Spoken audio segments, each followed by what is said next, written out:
In the present day, researchers in the Arctic Circle uncover the buried wreckage of a large, wing-shaped aircraft.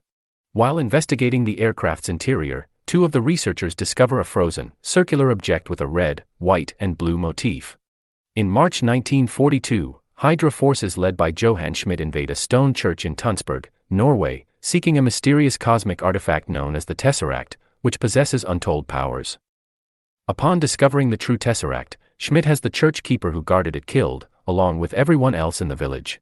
In 1943, Steve Rogers is once again rejected for military duty on the battlefields of World War II, despite making multiple attempts at different enlistment offices, due to his frail physical appearance and numerous health issues. While attending Stark Expo with Bucky Barnes, Rogers attempts to enlist again. After overhearing Rogers' conversation with Barnes about wanting to help in the war, Abraham Erskine allows Rogers to enlist as a candidate of Project Rebirth, a supersoldier experiment being conducted by the Strategic Scientific Reserve under the supervision of Erskine, Chester Phillips, and Peggy Carter. During basic training, Phillips is unconvinced by Erskine's claims that Rogers is the right person for the procedure, but relents after seeing Rogers commit an act of self-sacrificing bravery. The night before the treatment, Erskine reveals to Rogers that Schmidt underwent an imperfect version of the procedure and suffered negative side effects due to his inner ambition for power and obsession with becoming a superior man. However, he reassures Rogers that he chose him because he believed Rogers was an inherently good man and one that, because he had been weak his whole life, would not lose respect for the strength he would gain. Back in Europe, Schmidt and Arnim Zola, using one of his machines, successfully harnessed the energies of the Tesseract, intending to use the power to fuel Zola's inventions.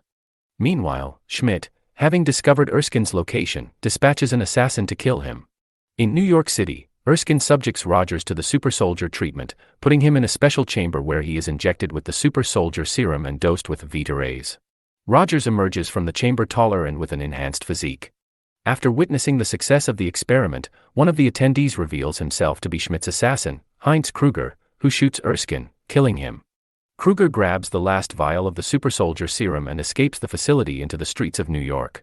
Rogers runs after Kruger, using his new strength and stamina to run down Kruger's car on foot.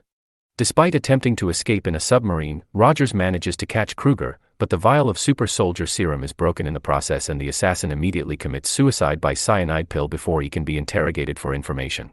With Erskine dead and the supersoldier formula lost, the SSR is ordered to join the war and engage Hydra directly. However, Phillips decides to leave Rogers behind and allow scientists to study him in an attempt to rediscover Erskine's formula.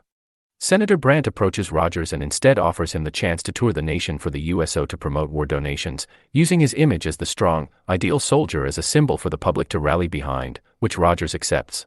During his work for the USO, Rogers performs in scripted stage shows as the star-spangled character, Captain America. As Rogers continues touring across the country, Captain America gains great popularity among the public, leading to increasingly more elaborate shows as well as making appearances in film strips, comic books, and other memorabilia. Although Rogers is happy to be contributing towards the war effort, he grows increasingly weary of being paraded around while not being able to have a more direct role alongside those actively fighting.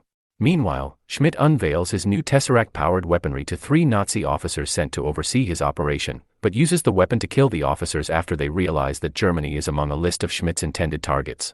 Schmidt uses this moment to declare his secession from the Third Reich, claiming that Hydra could grow no further in Adolf Hitler's shadow and will now follow his agenda. Hydra continued to siphon energy from the Tesseract, using the stored energy to create a variety of weapons and integrated it into a range of vehicles and other technology, quickly giving the faction the potential to become a major threat to the war front and the world at large. In November 1943, while performing for active servicemen as well as encountering his colleagues from the SSR, Rogers learns that Barnes' unit was lost in a battle against Hydra. Despite Phillips' insistence on the futility of the situation, Rogers refuses to believe that Barnes is dead and becomes determined to mount a solo rescue attempt, receiving help from Carter and Howard Stark, who fly him behind enemy lines.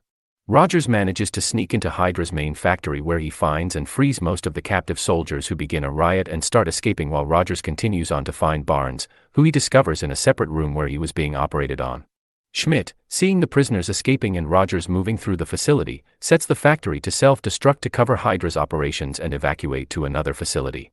As the building begins to detonate, Schmidt confronts Rogers on a high catwalk where he makes light of his similarities to Rogers following their mutual use of the super soldier serum.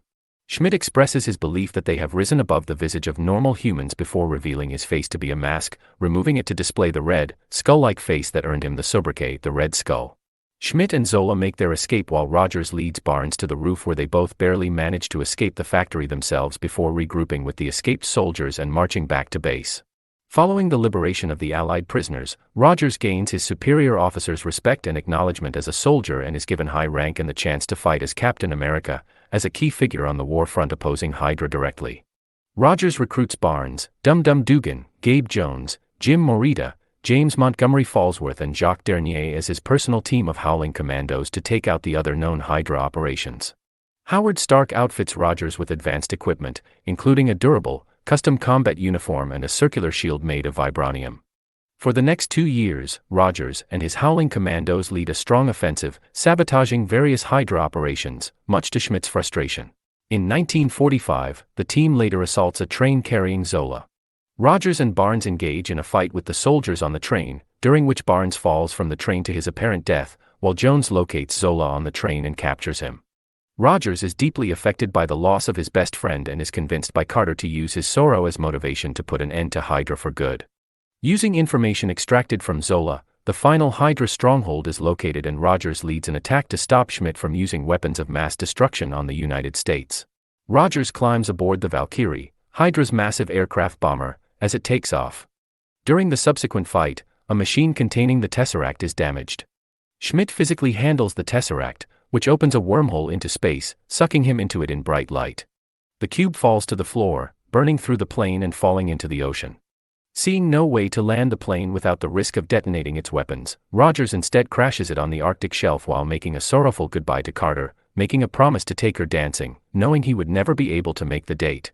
Stark later recovers the Tesseract from the ocean floor but is unable to locate Rogers' body or Schmidt's aircraft. Rogers awakens in a 1940s-style hospital room. Deducing from an anachronistic radio broadcast that he was out of place, he flees outside into what is revealed to be present-day Times Square, where Nick Fury tells him he has been asleep for nearly 70 years. Stunned by this revelation, Rogers' only response is that he had a date.